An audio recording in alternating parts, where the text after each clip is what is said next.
right, I want to bring in CTV's political commentator and the former leader of the NDP, Tom Mulcair. Good morning to you, Tom. Nice to see you. Good to be with you, always. Marcia. All right, so obviously we're going to begin with the campaign, specifically, though, the polling, as we watch the Conservatives make some ground on the Liberals. What do you think is driving that? Well, I think that there's still a lot of campaign left, and they've gone back to some of their more classic themes. They won a lot of the youth vote away from Trudeau, and they're trying to get back to that. Recently, here in the province where I live, in Quebec, Pierre Poilievre did a courageous turn. He went on a podcast with a younger guy who's a bit controversial, but nothing crazy.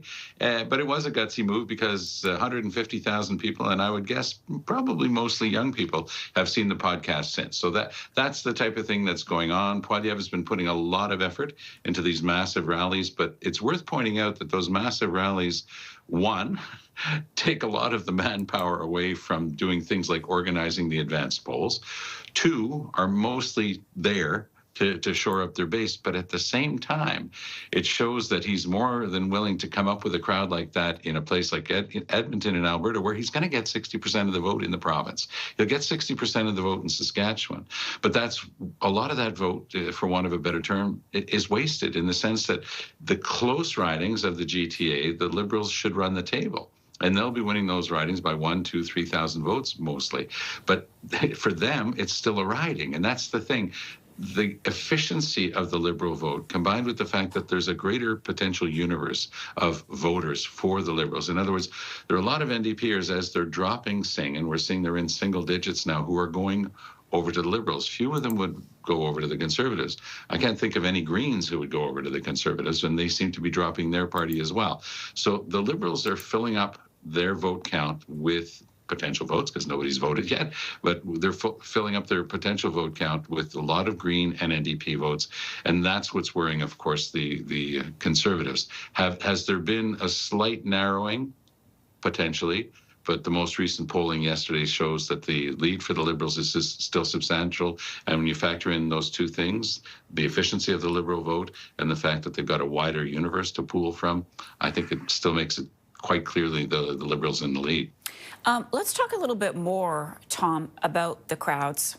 And I can't believe we're talking about crowd size, but here we are, because it's clearly a thing for the Conservatives. Pierre Poilievre, obviously proud. He's saying up to 15,000 people are coming out to the rallies. We've got a photo from one rally. This was in Brampton last night.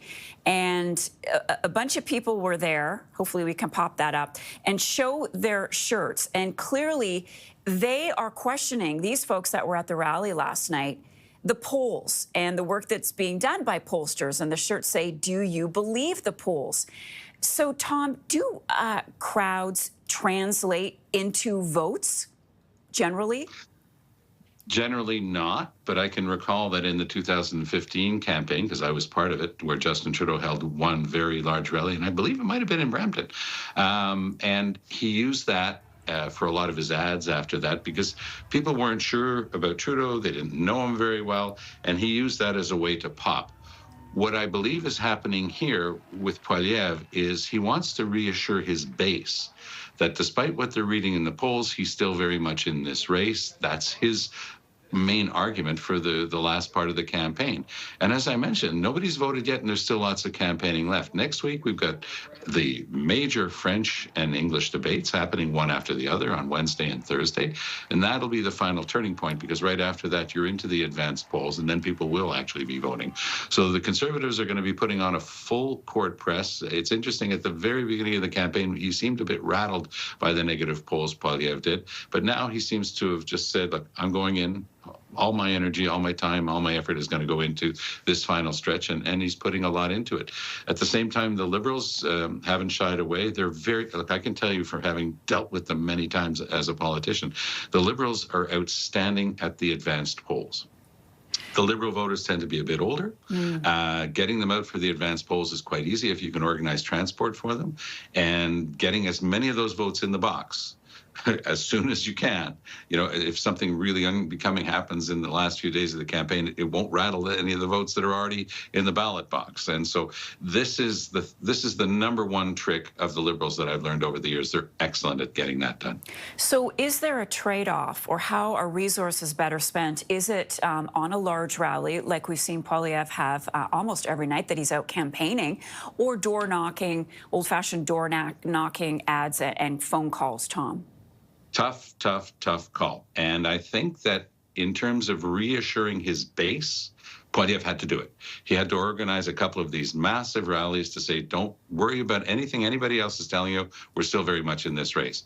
But now they've got to hunker down. I mean, they should not be spending any volunteer time organizing, because to get that many people out, believe me, for every person who shows up, you've made 10 phone calls and you've pushed people and you've offered to drive them and you've organized that whole thing. So now it's time for them to just say, okay, the finish line is now within reach. We've passed the halfway mark of the campaign. The debates are next week. Let's try to make the best of this. And that's the run that they're into. With regard to the pollsters, I mean, you get so frustrated when you're in politics. And I've felt that frustration and I can understand it. But in my experience, the pollsters, generally speaking, you know, you can see one that might pull a little bit towards the Conservatives and another one that tends to consistently have a point or two more for the Libs, and that's part of life. But I remember talking with Jean-Marc Léger, who, very much like Nick Nanos, who works with us at CTV, is somebody who understands this stuff deeply. And he shared a thought with me in the last campaign that I'll mention to you. I thought that the NDP was doing really well in the 21 campaign in the GTA. I was looking at the numbers, 23%, 24%, 25%. And I said to Jean-Marc, because we worked together, we were in studio together that day, I said, Jean-Marc, the NDP is going to win a bunch of seats in the GTA in this election. And he just looked up at me. He says, they're not going to win any seats. I said, look at the numbers, 23, 24%. And, you know, with the vote split, they're going to win a bunch. He goes, no. He says, most of that, he says, I've polled. He says, most of that is young people and they're not going to vote.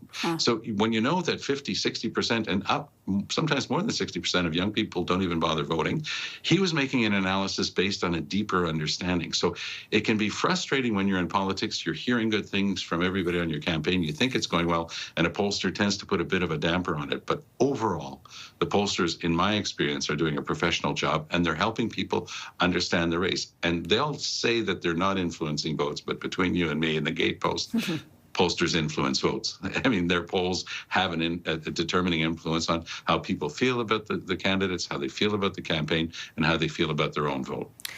Well, I hate to end this conversation with a cliche, but I must. Time will tell. We'll find out in a couple weeks. Exactly.